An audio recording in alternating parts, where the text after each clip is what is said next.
ini, isu yang paling hangat saudara ialah isu safe house. Safe house.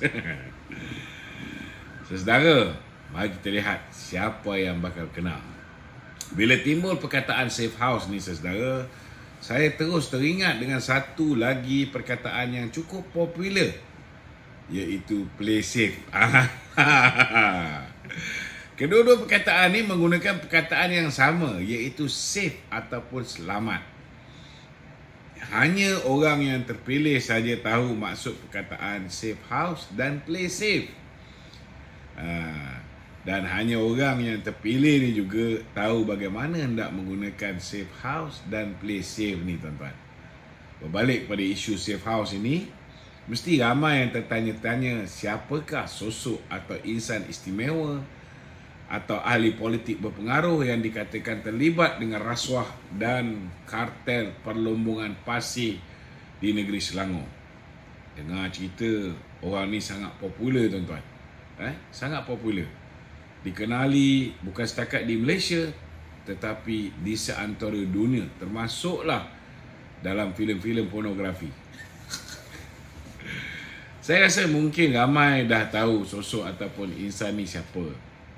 Dia memang pandai bab-bab safe house dan play safe ni tuan-tuan. Baru-baru ni safe house ini dikatakan terlibat dengan pemimpin berpengaruh tersebut selepas safe house ini dijadikan tempat untuk menyimpan wang rasuah beliau hasil daripada jualan pasir.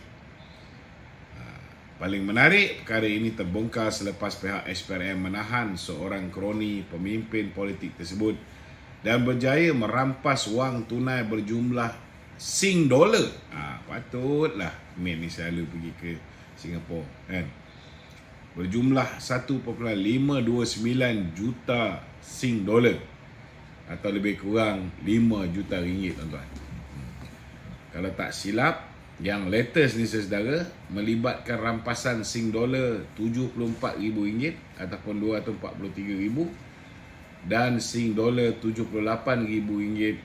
ataupun $256,000 di dua lokasi berasingan di Lembah Kelang.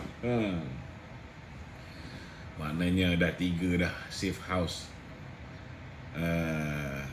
Min ni sudah pun berjaya dikesan tuan-tuan. Tuan-tuan rasa macam mana SPRM dapat jumpa lokasi ataupun premis safe house tersebut dan merampas duit bernilai $1.529 juta di rumah itu. Lagi satu, siapa pula yang memberitahu SPRM tentang ahli politik tersebut terlibat dalam isu ni? Semuanya mestilah ada pemberi maklumat tuan-tuan. Semua maklumat ini bukan direka atau dicipta tuan-tuan. Rahsia ini terbongkar bila seorang kroni ahli politik berpengaruh tersebut ditahan oleh pihak SPRM. Kroni yang ditahan ini merupakan bekas eksekutif kanan di Menteri Besar Selangor Incorporated ataupun MBI. Kroni ini juga turut ditahan bersama dengan seorang ahli perniagaan. Mereka inilah yang membocorkan rahsia pemimpin terkenal tersebut. Selepas disoal siasat pihak SPRM, kedua-dua suspek ini mempunyai kaitan dengan pemimpin tersebut dan pemimpin itu juga adalah pemimpin pembangkang terkenal yang pernah mempunyai pengaruh politik di Selangor. Tuan-tuan pun tahulah siapa main ni. Untuk makluman semua, skandal itu bermula apabila syarikat berkenaan memohon konsesi daripada MBI lebih 5 tahun yang lalu. Bagaimanapun, rasuah itu dikatakan berterusan sejak syarikat itu memperolehi konsesi MBI sehingga ke hari ini sebelum terkantoi. So 2018 lalu, siapa MB Selangor tuan-tuan? Tuan-tuan pun kenal siapa dia. Fikir-fikirkanlah. Kesimpulannya, kita tunggu episod seterusnya dan apa yang akan terjadi pada pemimpin terkenal ini. Biar SPRM meneruskan siasatan dan dapatkan bukti yang kukuh. Sekukuh-kukuh imej rakaman kamera dalam sebuah hotel yang pernah tular sebelum ini. So, mari kita makan popcorn, tonton filem Alibaba Bujang Lapuk. dan layan part arwah Ibrahim Pendek. Mari kita lihat siapa yang kena. Okey, ada soalan-soalan yang nak ditanyakan daripada peserta-peserta, penonton-penonton di TikTok, silakan boleh ajukan kepada saya. Sementara kita melayan soalan-soalan di studio. Bersama kita di studio hari ini saudara Hafiz Hanafiah. Baru-baru ni beliau masuk bintang popular. Tapi dia tak popular macam KJ, tuan-tuan. Saya dengar bintang popular ni pun boleh beli juga undi. Ya. Beli dekat website Website. Kalau dia ada duit mungkin lah. Tapi nak buat macam mana, dia pun macam Mahathir. Saya tak ada duit.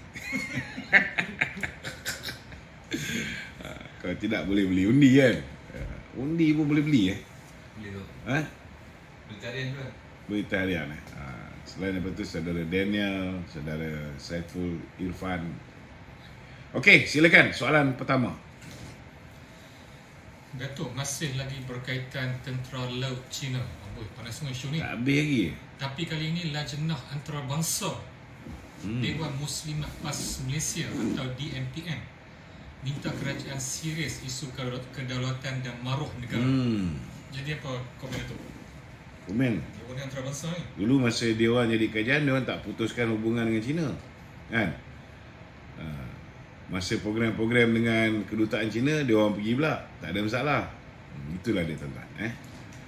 Saudara, jauh sungguh khayalan Lajnah Antarabangsa Dewan Muslimat PAS ni, tuan-tuan. Sampai ke situ pula dia ingin politikkan isu tentera laut Cina di Pulau Pinang ni. Ya, saya ada terbaca berkenaan dengan artikel yang disiarkan dalam Harakah Daily. Tapi saya anggap apa yang dikatakan oleh pengurusi Lajnah Antarabangsa Datuk Mumtaz Matnawi ini sebagai suatu bentuk usaha beliau mempublisitikan diri. Maklumlah tuan-tuan, kita tak pernah dengar pun PAS ni ada Lajnah Antarabangsa Muslimat ni.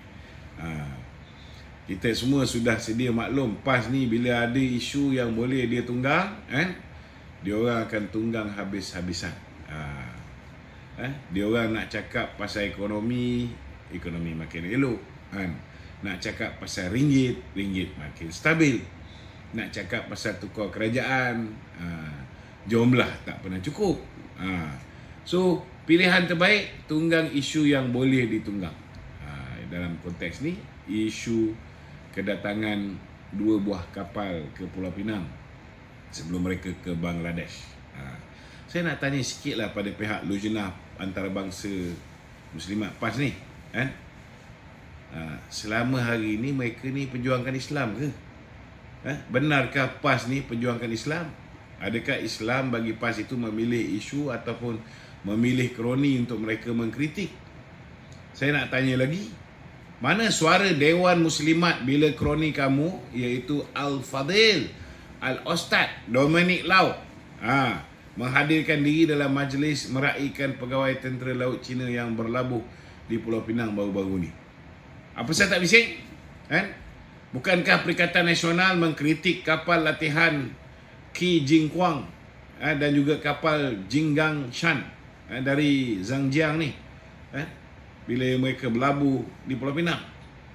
Bagaimana pula perjumpaan pemimpin Perikatan Nasional seperti Hamzah Zainuddin, Wan Ahmad Faisal ni, Dominic Lau, Razi Jidin, Saifuddin Abdullah dengan Menteri Kerjasama Antarabangsa Parti Komunis Cina, Liu Jianchao di KL baru-baru ni.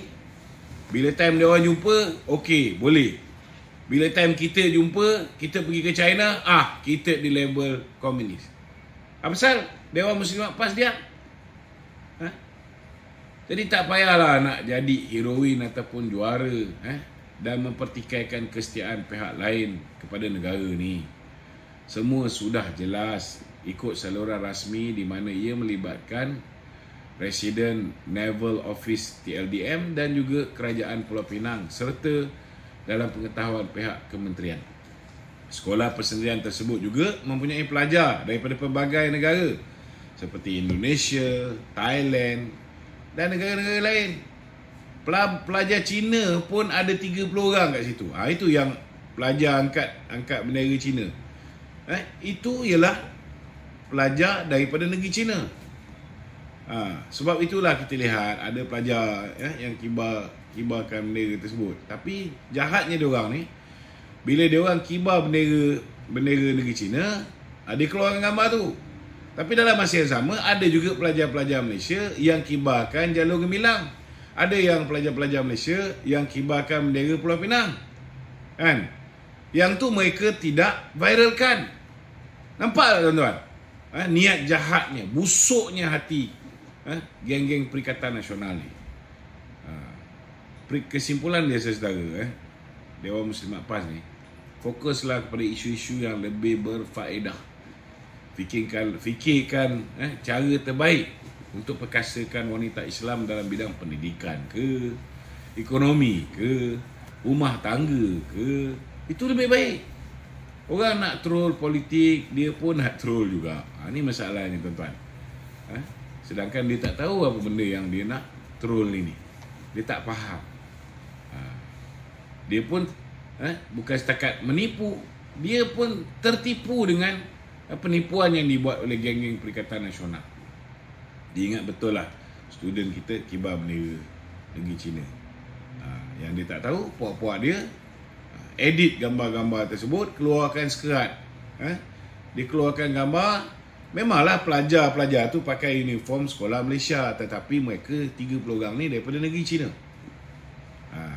Tapi kenapa tak keluarkan gambar pelajar Malaysia yang pegang bendera Malaysia, yang pegang bendera Pulau Pinang? Itu pun dah nampak kan, kamu ni tak bawa imej Islam. Kamu tak bawa roh perjuangan Islam, berkata benar walaupun ianya pahit. Ini masalah kamu. Kan?